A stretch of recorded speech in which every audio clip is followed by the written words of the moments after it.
18 prilli, dita ndërkombëtare e monumenteve dhe siteve, solli në vëmendje rëndësinë e trashëgimisë kulturore. Kreu i Drejtorisë Rajonale të Trashëgimisë Kulturore Ardis Duka bëri të ditur se janë kryer ndërhyrje dhe mirëmbajtje për rijetëzimin e monumenteve, ndërsa në rajon numërohen rreth 540 të tilla.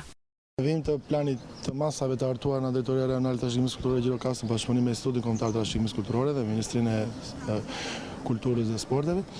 Drejtoria Rajonale është duke kryer disa ndërhyrje në disa objekte të rëndësishme monument kulture në qarkun e Gjirokastës. Konkretisht ka përfunduar restaurimi i Karakollit në qafën e Çajupit, një nga objektet e periudhës mesjetare goxha të rralla në vendin tonë.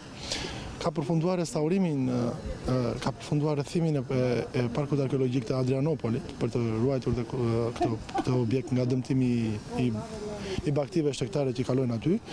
Gjithashtu është duke filluar dhe restaurimi i kishës së Leklit, monument kulturore kategori e dytë, e cila gjatë verës të kaluar për fat të keq u dogj nga zjarri. Ndërkohë, Instituti Kombëtar i Trashëgimisë Kulturore është duke lidhur kontratën dhe është për të filluar restaurimi i tekjes të Koshtal. Monument kulture kategori e parë ndodhur në bashkinë e Memaliajt dhe është një nga objektet më të rëndësishme në këtë zonë.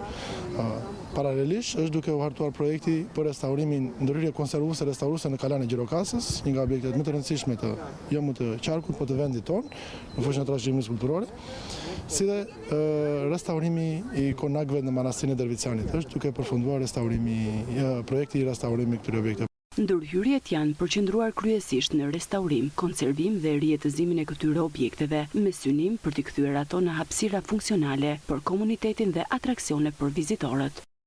Po flasim për një shtrihje të gjerë të gjitha tipologjitë e objekteve monument kulture në qarkun e Gjirokastës gjatë këtij viti. Gjithashtu doja të thoja që edhe në qendrën historike të Gjirokastës, e cila realisht ka nevojë për disa ndërhyrje, por për shkak të problemeve të pronësisë, është nga problemet që neve po hasemi çdo ditë për shkak të mosdakordsisë me pronarët, me bashkëpronarët apo mosgjendjen e tyre. Janë duke u hartuar disa projekte restaurimi me qëllim që në momentet caktuara të kryhen ndërhyrje restauruese në këto objekte. Këto objekte konsiderohen një pasuri e rëndësishme për historinë dhe zhvillimin e turizmit.